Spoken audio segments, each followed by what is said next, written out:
Loops 18. By Safrinith. 18, 1. Twilight grinned. Do you like it? Princess Celestia blinked in shock. This is. I don't even know what this is. Oh, that's easy. Twilight said. I worked out exactly what you meant. I had to make some friends so that my plan for fighting back against Nightmare Moon would be safe. Celestia looked at the padlocked fridge. So, this is my plan. Twilight opened the door a crack, and grabbed at something with her telekinesis before slamming the door and repadlocking it in a trice. Twilight, there is a Wendigo on a leash in the room, Celestia observed, beyond shock into a kind of glassy coolness. Yep. That's my plan. Twilight held up the leash, easily corralling the thrashing monster with it. It has double code release authority look, 2 leash handles. So your plan to deal with Nightmare Moon is to freeze her solid. Twilight grinned earnestly. It should be completely safe.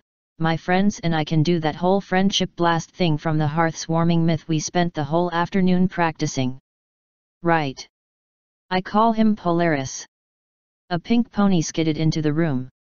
Isn't he cute? Pinkie, Twilight said with a groan. Stop using puns that the princess has no hope of possibly getting. But it's a good pun. Pinkie protested. It's totally highbrow satire.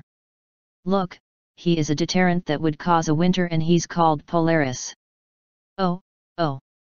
And just in case he does somehow get off his leash and decides to be a meanie pants, Twilight here got Applejack and Rainbow these neat toasting forks to poke him with. Fire beats ice. They're not toasting forks, Pinkie, Twilight said wearily. They're tridents. Hey, Pinkie looked upset. Why do you get to make puns if I can't?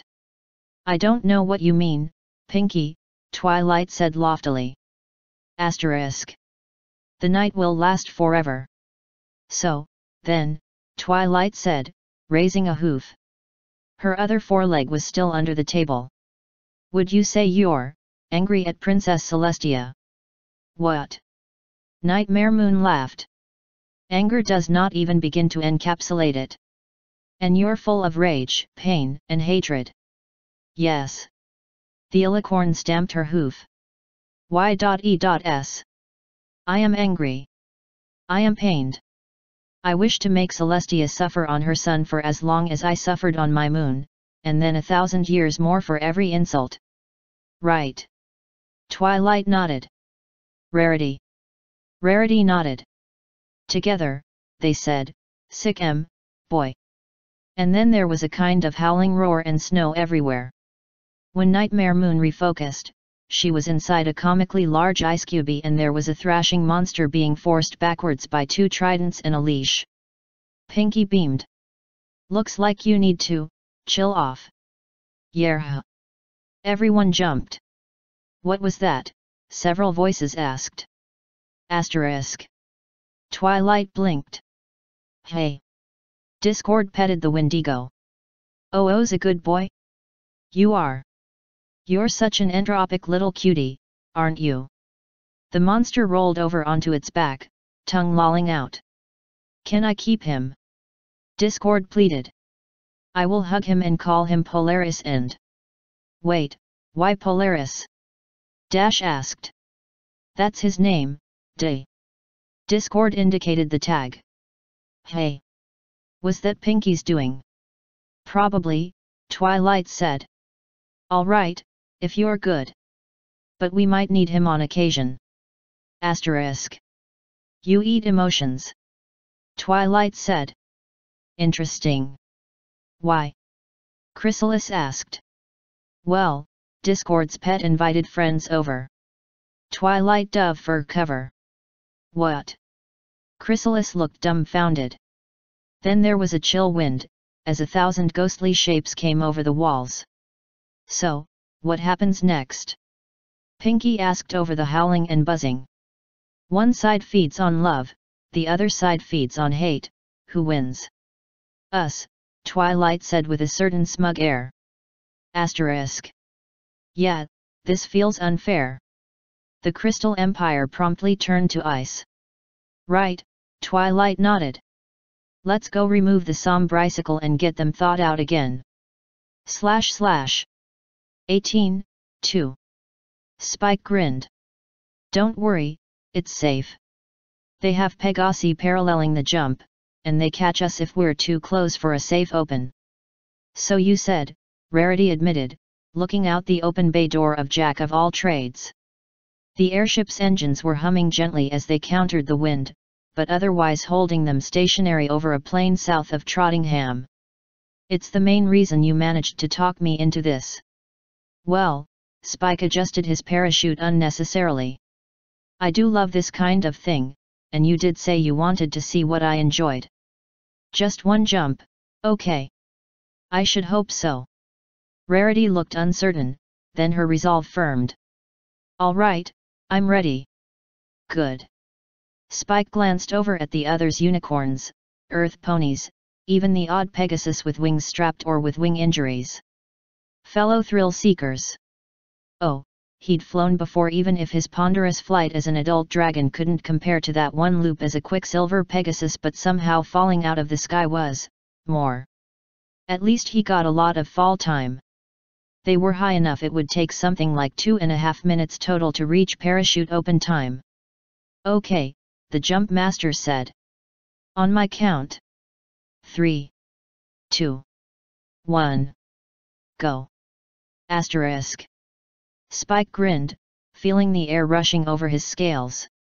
Now this was what he called fun. There was a faint itch where his wings would be growing shortly, probably the instinctual reaction to being in the air. It was part of why he did this, really, the ability to get close to his species in a whole new way. Then he glanced over at Rarity, and saw something that worried him. Her eyes were closed, and she was breathing fast. It was a moment's half-formed thought for him to steer over to her and grab on. Rarity. Are you all right? No, Rarity said, her voice catching. Sorry, Spike, but... Don't worry. You're safe, Spike reassured her. You're wearing a parachute. It's at least another minute until we need to open them. This isn't the young flyers' competition. He kept talking, pitching his voice low, talking without really caring what he was saying so long as it was reassuring. Rarity started sobbing, clinging to him as if to reassure herself that he was there. 10 seconds, one of the Pegasi said, as she began to quieten down. Are you two all right? Spike nodded back, and pulled his cord. His extra-sized parachute bloomed overhead, jerking them both back up, really a simple slowdown, but they were still moving quite fast. He adjusted his grip on the white unicorn as the grassy field below rushed up, and bore the brunt of the ground impact with a suppressed shout of pain. Asterisk. I'm so sorry. Rarity shook her head. I didn't think I'd go to pieces like that. No problem, Spike assured her, scratching a spot on his back. Dragon scales were tough, he'd only bruised. Wasn't your fault. But I feel like it is. That's a weakness, and, Rarity trailed off, blinking furiously. I deplore feeling weak. Spike spread his arms. After a moment, Rarity shook her head. No thank you, Spike. Later, I think, maybe yes. But, not now. All right. The dragon nodded. Kinda makes sense, anyway. Cadence told me once that you often second-guess actions you take when you're stressed, especially things to do with, relationships. They sat there for a bit. Tell you what, he said, suddenly. I'll ask Twilight if we can have the gala tickets next time. Have it to ourselves. Isn't that terribly selfish? Rarity asked. Nah, Spike shrugged. Well, maybe a bit. But I am a dragon. Rarity giggled. The great dragons be Korenyuvalitar, no less. Spike puffed out his chest, knowing full well that he looked absurd. Who could begrudge 2 tickets for his hoard, especially since at the moment it consists of 2 autographed books, a piece of cheese, and a wind-up toaster. Pardon? Yeah, Spike looked shifty. If you're a dragon, midnight snacking is kind of expensive. This time Rarity's giggles lasted longer, and she was smiling at the end of them. Thank you, Spike. I feel better now. No problem. Spike paused, wondering if he should risk bringing the matter up again. Have you considered asking Princess Luna to help with that fear of yours? No, actually. Rarity frowned. That might be a good idea. Thank you for suggesting it, Spike. No problem, he repeated. // 18:3. Girls? Twilight said, and the 5 other elements turned to her. There's some pony I'd like you to meet. Who is it? Pinkie asked. I like meeting new ponies. She looked a bit dour for a second. Especially since it's been getting kinda rare.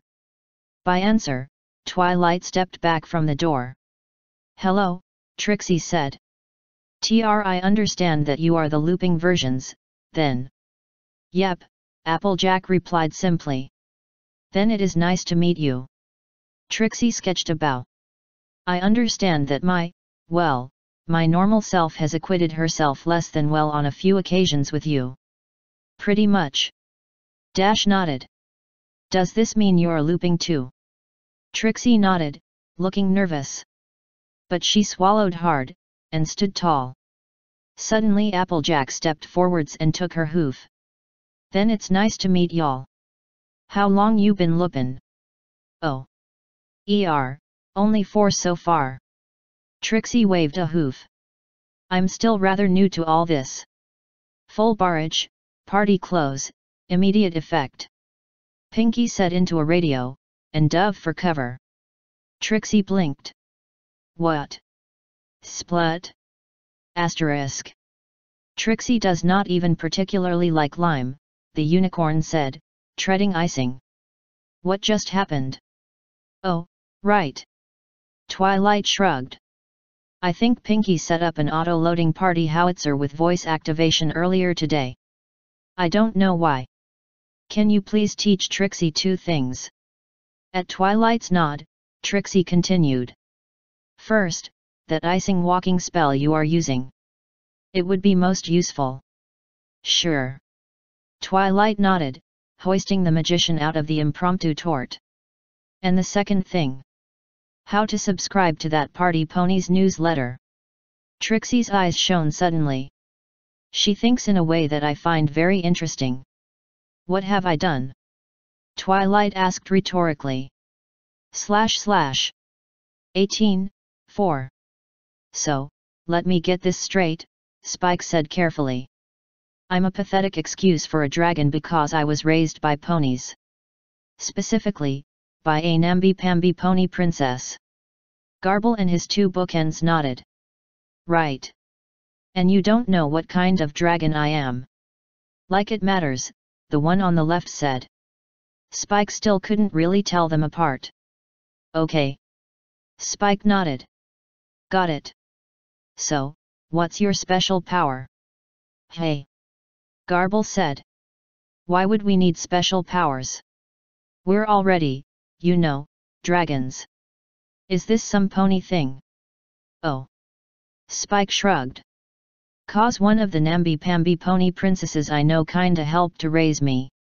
And she taught me 3 main things. Number 1, how to read. The teens looked singularly unimpressed. Number 2, how to make friends. If anything, they got more apathetic. And number 3, how to do this. Spike stretched, and went on stretching. There was a brief period of morphic confusion, and then he tapped a claw on the ground. Boom. Boom. Boom. Kinda cool, hey, he rumbled, now at least WIRM in size. Asterisk. Luna opened her door. Whom is knocking at this late hour? 3 dragons prostrated themselves on the floor in front of her door. Teach us awesome stuff, Pony Princess. She blinked. Very well, then. You shall be inducted into my night guards, and thence be taught the ancient power of bale fire. The flame that burns cold. Meadowlark grinned beneath his wing. He'd just been thinking the night guard needed a bit more, oomph. / 18:5. I can't run this. Diamond Tiara shouted. It's inconceivable. Incomprehensible. Why not? Scudolo asked. It's what happened. That's as may be, Diamond said, sighing. But it would destroy the credibility of the paper if we printed it without evidence. We have credibility? Sweetie asked. SSSH, Applebloom admonished her. Ah well. I suppose we have a civic duty. Diamond slid the copy over to the typesetter. Pardon, that Colt asked, looking at the paper. Princess Luna is the one ambushing ponies with tennis balls. Yeah, Scudolo said, shrugging. I didn't have time to take a photo before she saw me, though. Asterisk. Princess Luna grinned as she read the headline. Lunatic Princess? Ah, I do so enjoy creating bizarre headlines. Let's see, what next? Asterisk. Celestia spat her tea out. Moon used for advertisement. Is the Princess of the Night hard up for cash? She ran to the window and looked out. The slowly sinking satellite had the words "Eat at Joe's" written across it. Well, not my problem. Celestia firmly put a lid on the issue, and decided to leave things to Luna. Asterisk. Local pony breaks sound barrier. That's not a headline, Twilight muttered. Then she read further. No, seriously, we mean she broke it. As in, nothing has gone supersonic since. But, the anchor blinked. How? She's not even looping. Asterisk.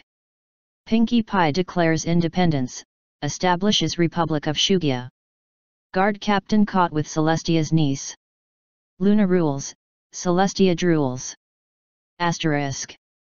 Explain, Twilight said flatly. All right, Luna blushed. I may have started bribing them.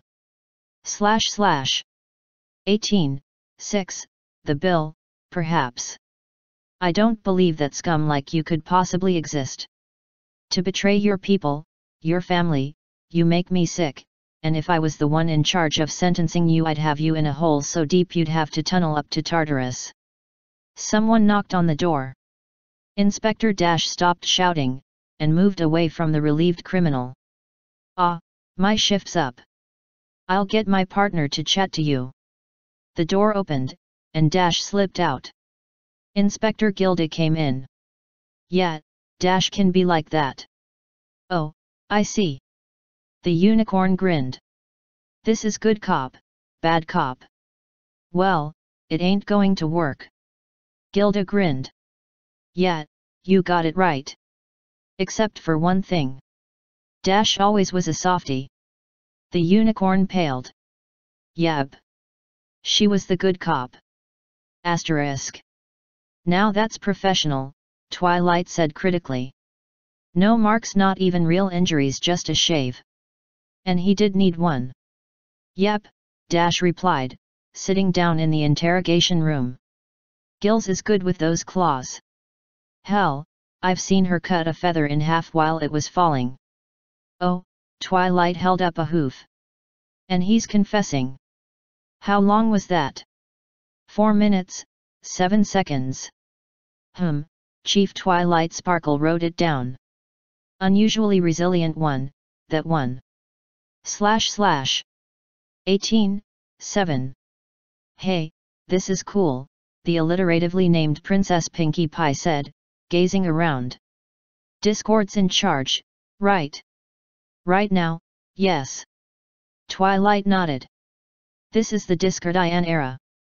I'm surprised your one of these got deferred by one loop, actually probably it was because of that nice cold who Fluttershy helped. You know, the guy from Fenris. Yeah. Pinkie nodded back. Lemon Rush was so nice, well, except when someone threatened Fluttershy, anyway. So what happens now? Basically, we seal Discord and run Equestria. Twilight frowned. Which elements do you want? Asterisk. This is the best job ever. Pinkie said, beaming. Where'd you get the idea of a quester, anyway? The brightly colored robes shifted a little. Rome, Twilight replied. I knew you'd enjoy that kind of thing, so I made it so there's no weekends. Just about 180 celebration days a year.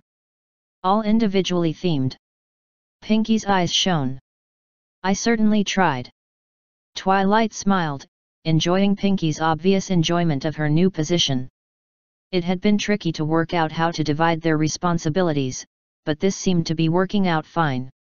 Asterisk. Okay, Pinkie, Twilight rubbed her temples. What have we learned? Oh. Mortals can't cope with a blood sugar level in excess of 80%. Pinkie said brightly. Okay, what things, plural, have we learned? Pinkie frowned. Don't try to summon a daemonette outside the 40k loop, 'cause it doesn't work and I don't run them anymore. Don't invite crocodiles to parties, at least not adult ones. And don't bake a special caramel cake shaped like floor and then startle the dragon ambassador with a bursting paper bag gag, 'cause if he breathes fire then the whole thing explodes. Right, Twilight nodded. That's better. Now, I have to say, this is a new one on me for these loops. Both of them turned to look at Equestria below. How long until the elements let us go back down? Pinkie asked. Not sure. Twilight shrugged.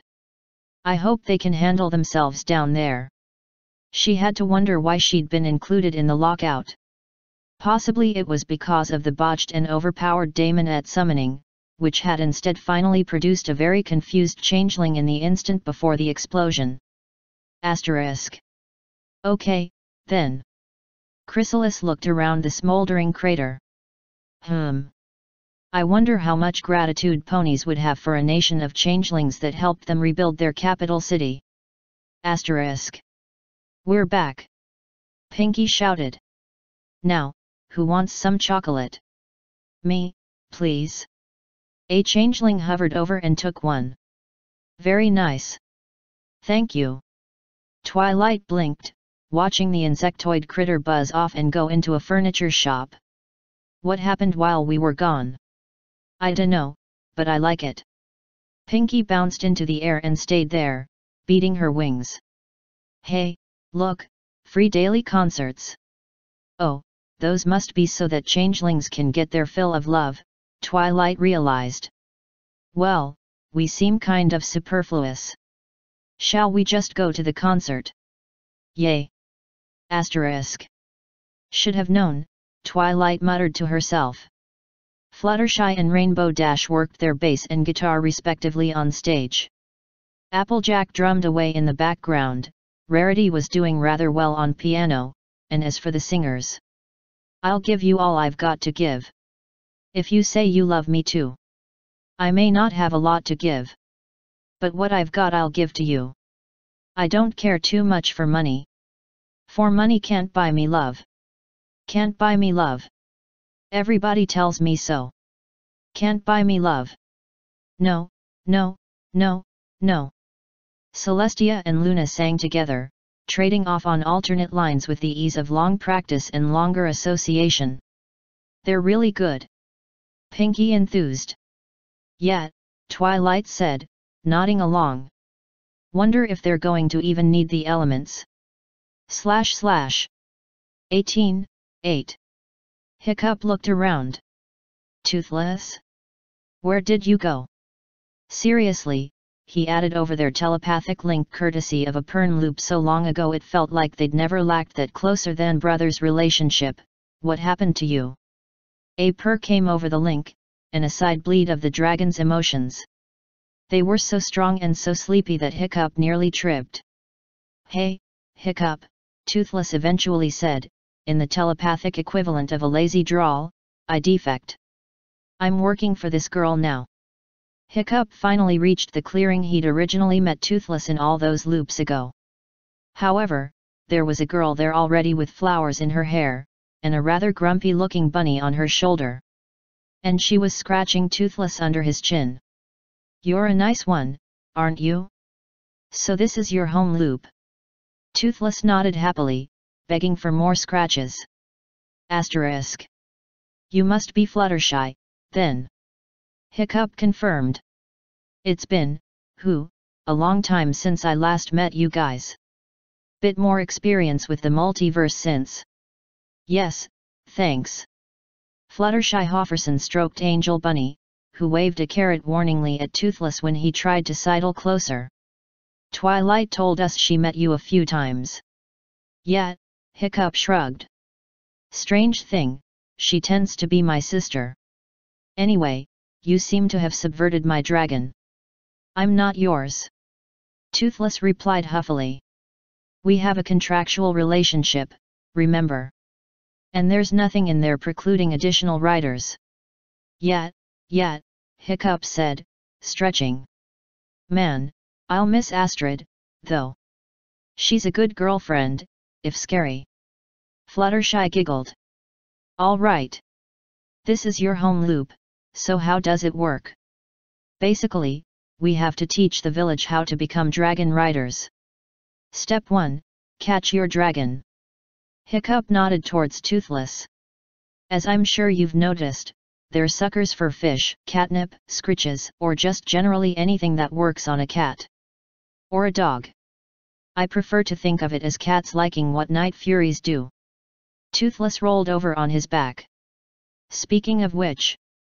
Hiccup got up and gave his friend a rub. "They are kinda high maintenance at times, but if you get a dragon as a friend they'll last you as long as you deserve. Longer, even." "Okay," Fluttershy got a speculative look in her eye. "I'll see if I can find a dragon to befriend for myself." Asterisk.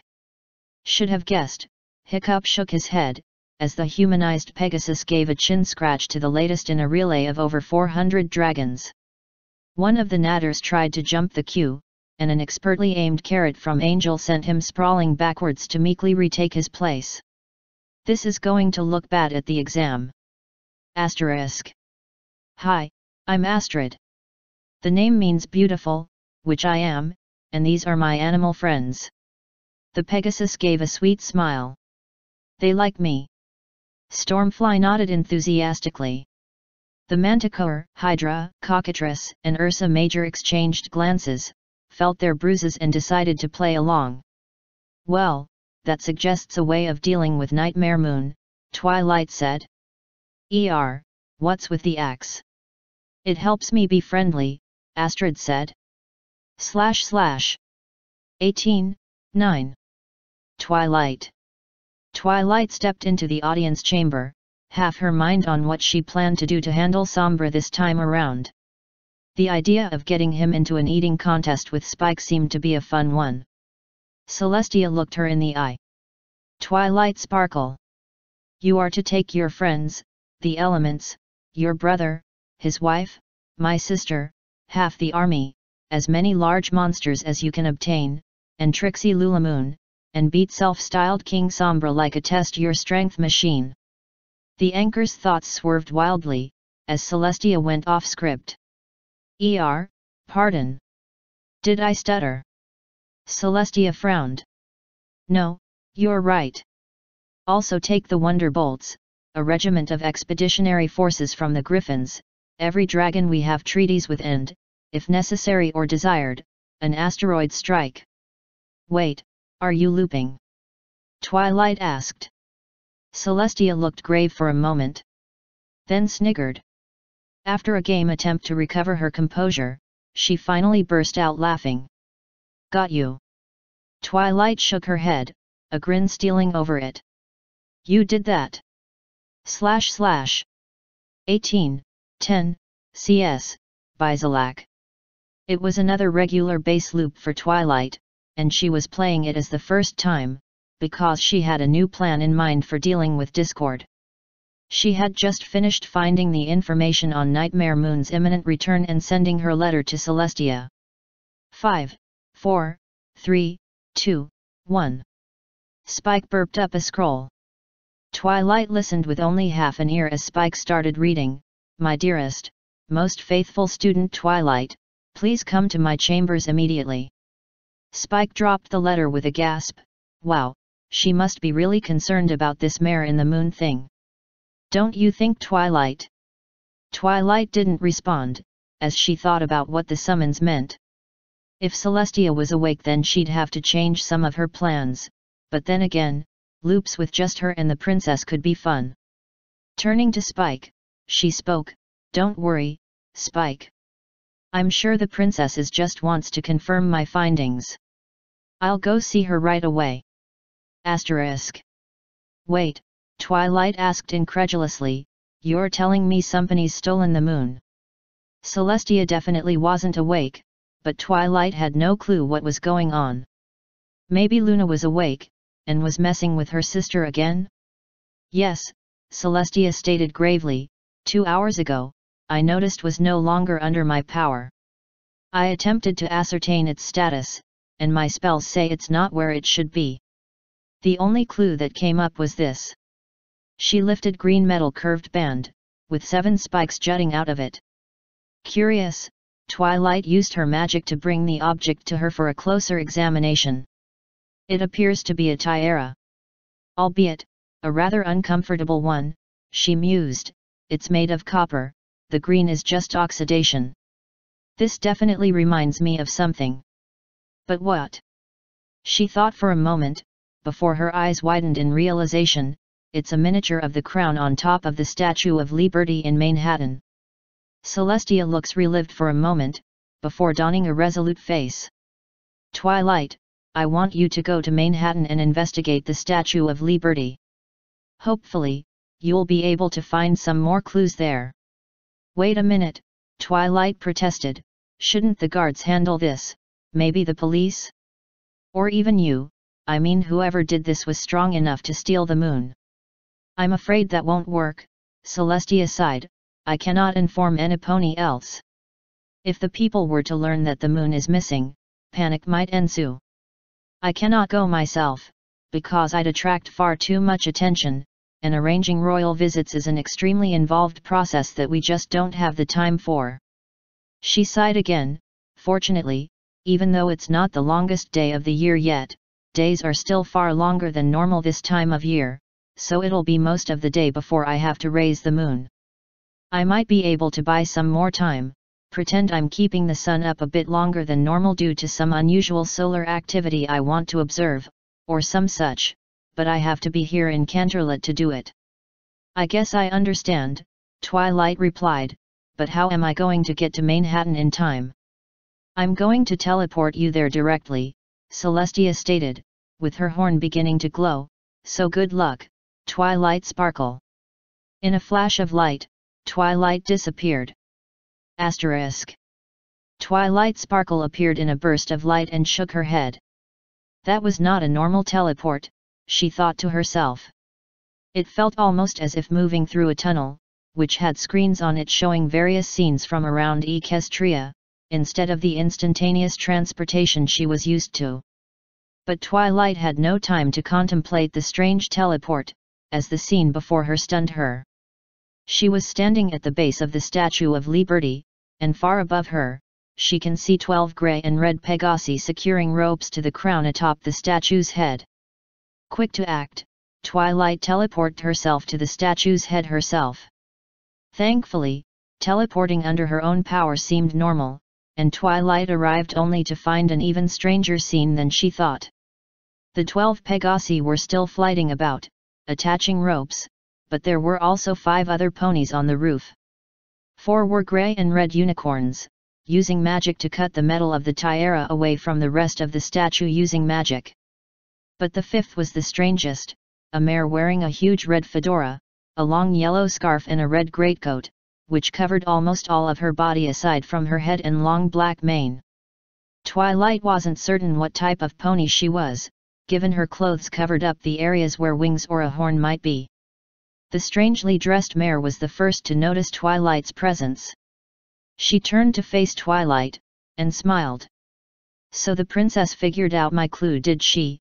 she spoke, with a faint smile on her face, but then again, it was such a simple clue. And who does she send as her emissary? She examined Twilight with a simple, dismissive, glance. Obviously no pony of import. Hey, Twilight protested, feeling odd that she'd been so causally dismissed. I'll have you know that I'm Celestia's personal student. And I was the one who figured out your clue. Twilight reined herself in a bit. It wouldn't do to get worked up on a mission like this. Who are you? And why did you steal the moon? Oh, the mayor questioned in an amused manner, we might have a little detective here, asking so many questions. I'm sorry I won't answer your questions yet, but you're not quite the detective I want. So what do you say that you return to Celestia, and I continue my little plan? I'm not going anywhere. You're going to stop this, and return the moon, right now. Or else. Or else what, my dear? The mayor questioned.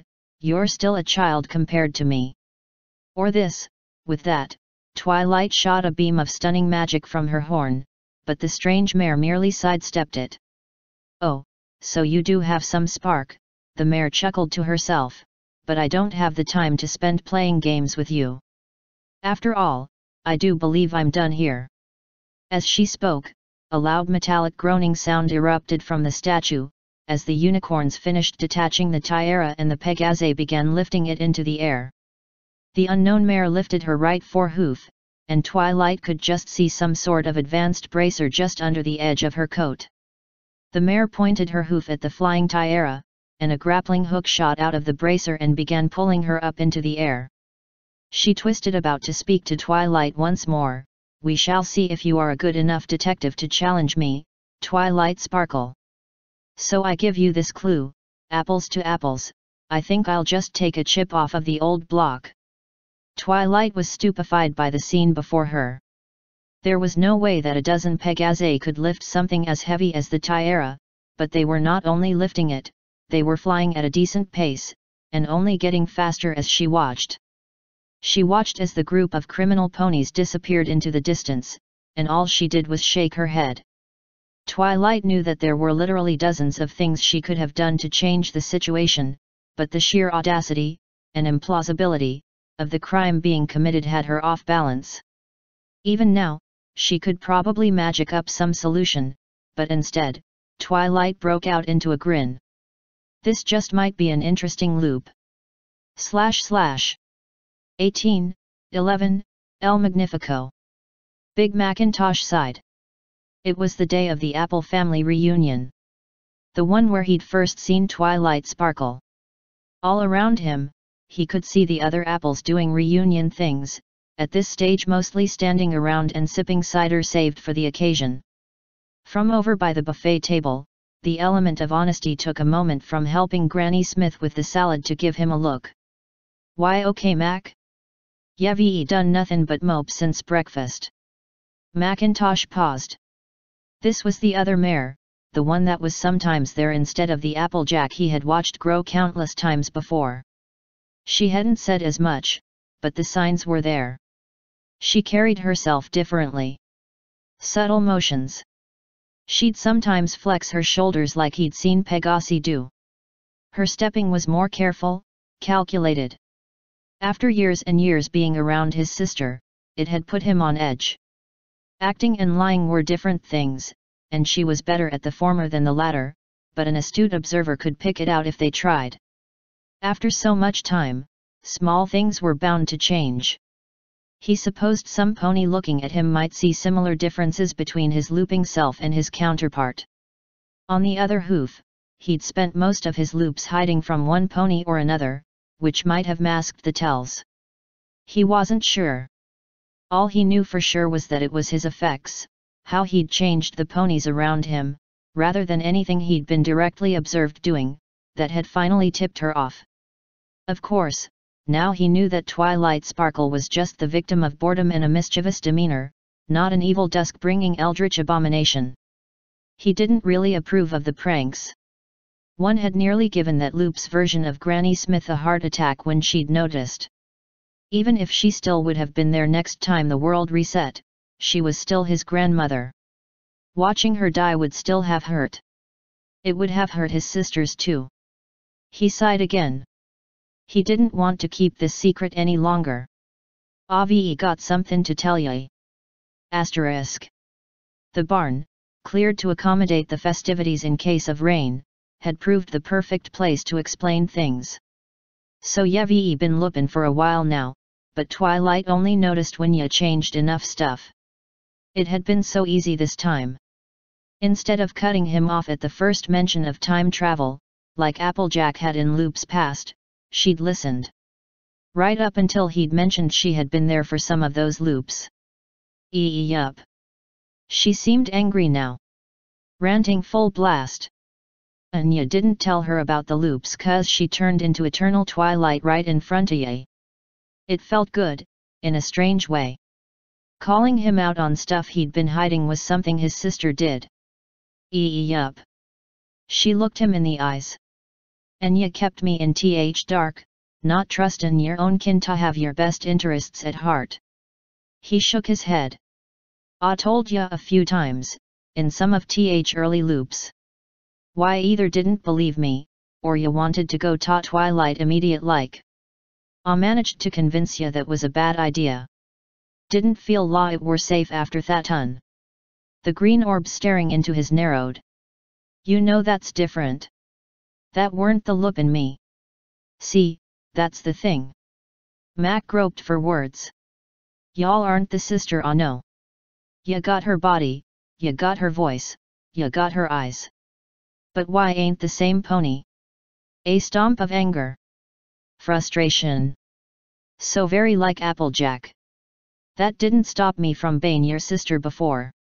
What about when I went off to Manhattan? I wasn't the same pony when I came back. Why didn't start hangin' out with eternal twilight and turnin' into no goddess after why went off to Manhattan? For all I knew, why were some time warpin' changeling in league with Eldritch abomination. Mac realized his voice was riding, and tried to calm down a little. Twilight's no abomination. I know that now. Silence fell. It was broken by the receding clatter of tiny hooves outside the barn door. Instinctively, his eyes shifted to the red barrier. Apple bloom. Ah, fumettes. Ah, horse apples. The whisper was quiet, and likely meant for no ears aside from hers. His eyes widened. When he looked back at his sister, she was scowling at him. She spoke, barely louder than her swear. How many? He tilted his head. How many what? How many loops did y'all lie to me? Recognition dawned at his eyes, but he kept his reply quiet. 4. She paused for a second before continuing. We ain't done, mister. I got a shindig to run, and you've got duties to attend, but after that, we're settlin' this. She trotted out to find Apple Bloom, leaving Macintosh alone in the barn. He sighed, before quirking the corners of his mouth just a little. It would be hard, but he would try his hardest to fix things. After a minute or so, he followed his sister. It would be a good reunion. / 18, 12, Stainless Steel Fox. I know who you are. You're the mare in the moon, Nightmare Moon. Twilight exclaimed, focusing most of her attention on quietly completing a dimensional ward spell to cover the entire area around the town hall. The wicked mare of darkness, trademark, gloated. Well, some pony who remembers me. Then you also know why I'm here. Twilight put on a bored expression and spooled a hoof. Yeah, I know, eternal night, never see the sun again, yada. I still think it's one of the most moronic villainous plots ever. How dare you mock me? Nightmare Moon crackled with lightning, and her aura flared. I have all the powers of the night. And I have a gym. Twilight returned. No amount of physical exercise will save you. Not gym. Gym. The last was called out in a loud voice. A big grey hand came smashing through the wall behind Nightmare Moon and grabbed her. Pretty pony princess. Erg. You have a cave troll. NMM squirmed in the grip of the massive grey slab of humanoid, who was hugging her and saying how he would cuddle her and call her George. I promised him a pretty pony princess of his very own. Good luck escaping, cave trolls are highly resistant to magic. Little foal, I can simply. Her aura flared and nothing happened. Oh, so that's where I put that area ward against dimensional travel. Kinda knocks over your ability to teleport or turn ethereal. Oops. Twilight smirked. / 1813. Lady Rarity, bearer of the element of generosity, of Ponyville. Mr. Spicoranu of Canterlot.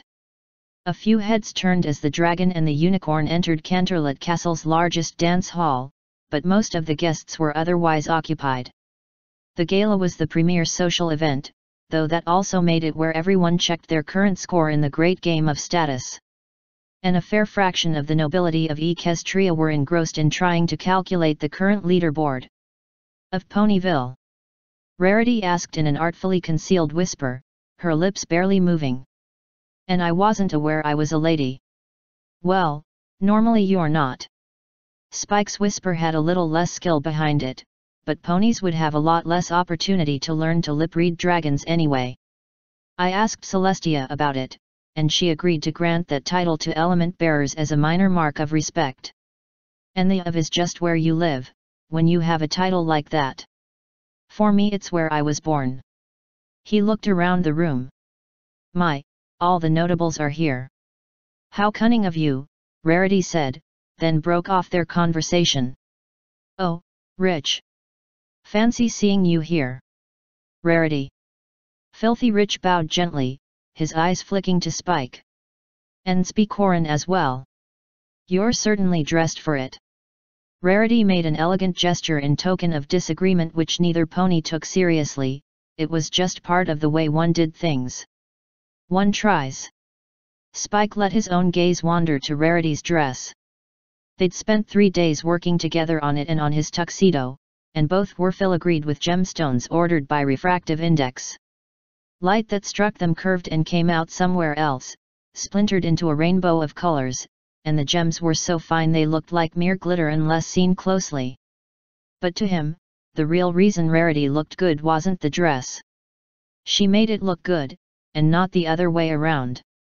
So, tell me, Rich asked, addressing the dragon directly, what is it like living with the highest scoring graduate of Celestia's Academy in history? Spike smiled slightly. Well, she does her own taxes, Rich quirked his mouth, and Spike went on. She's brilliant, is the only word that applies. I'm probably something of a biased source, but I really don't think the element of magic could have a better bearer. And, of course, Rarity added, you do help her out when she forgets to eat. Spike raised a hand. A touch, I do confess. Well, cooking is something I don't mind doing. I even think I may have some skill at it, though being a dragon I can't simply tell that from how my own creations taste. Rich nodded understandingly. What about? Asterisk. The two of them spent about an hour doing a turn around the hall, engaging in dozens of short, varied conversations on a wide variety of topics. Their looping experience served them well, letting either or both of them at least have a reference and a comment or two about nigh on any subject. Particularly interesting was when Princess Celestia managed to get a few minutes away from the receiving line and speak to them. Her knowing expression told Spike that she had at least some intimation of how close they were, but she confined herself to small talk, and one embarrassing story about the time when Equestria's court including a dragon was still a cause of terror for ill-informed petitioners, leading to 5 ponies hiding behind a pillar from a 2-year-old Spike with an ice cream. Ultimately, the music began. With no Pinkie Pie, the orchestra were able to perform a more normal set, and the first piece was a moderately paced quadrille. Asterisk. Don't look now, Spike said quietly on their second dance, a slow waltz, but I think that Blue Blood's been glaring at us for the past 5 minutes. They slowly changed places, Rarity following the traditional dance and Spike moving in a variant that they'd worked out some time ago to compensate for his different body shape. "Yes, I see what you mean," Rarity replied. "Goodness, but I feel rather better than I should about him being jealous of you." "You think that's what it is?" "For my sins," Rarity gave a tiny grin, "I happen to know him rather well. I do feel some sympathy for the prince, after all, he's grown up under rather a lot of pressure, but, then, other royals had the same situations and they handled it much better.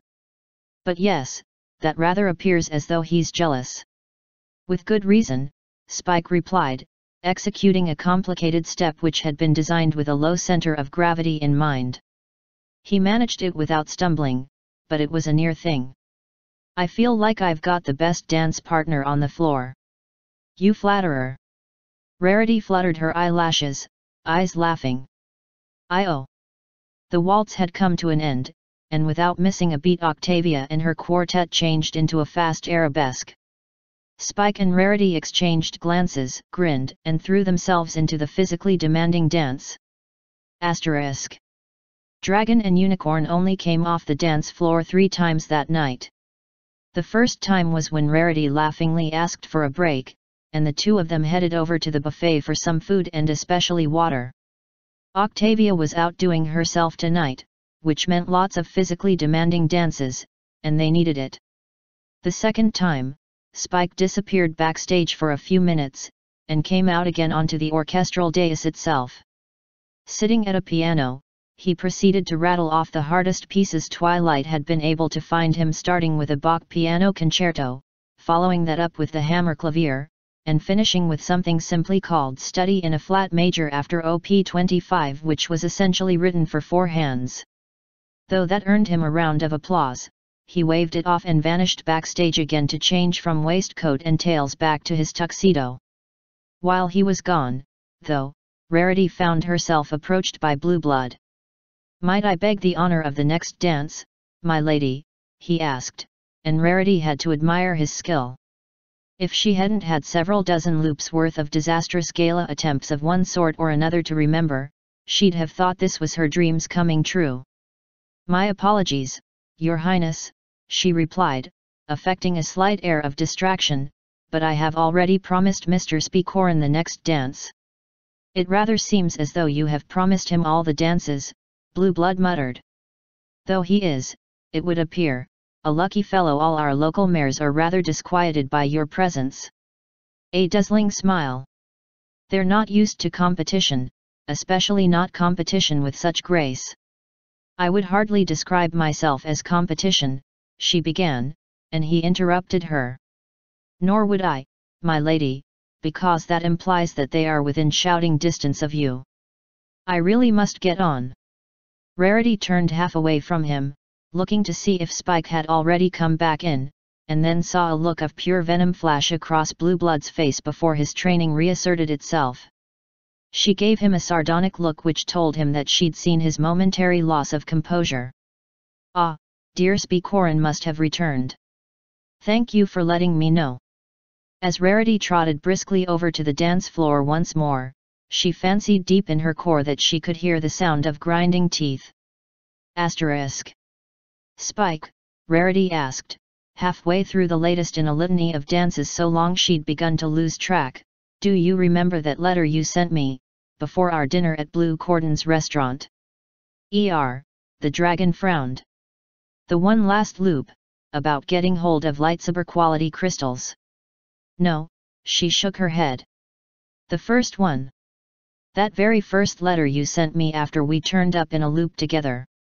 Spike nodded. "Yes, I do. Well, by my count we have had approximately 111 years to think about the subject," she continued, still placing her hooves with faultless care. "And I would like to ask you if you think anything's come up." "Goodness!" The dragon thought for perhaps 5 seconds. "No, I can't say I've noticed anything major. You've only improved, from the pony I first had a crush on." "Good," she said, and then as the waltz ended reached up, pulled his head down, and gave him a fiery kiss.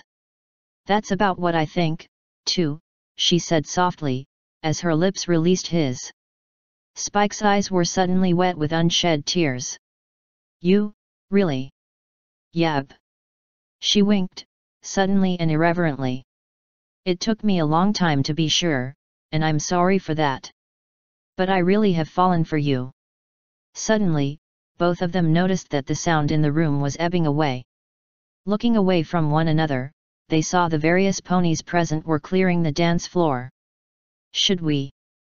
Of course not, Princess Celestia said, startling them both as she spoke from within a few meters. This is yours, and yours alone.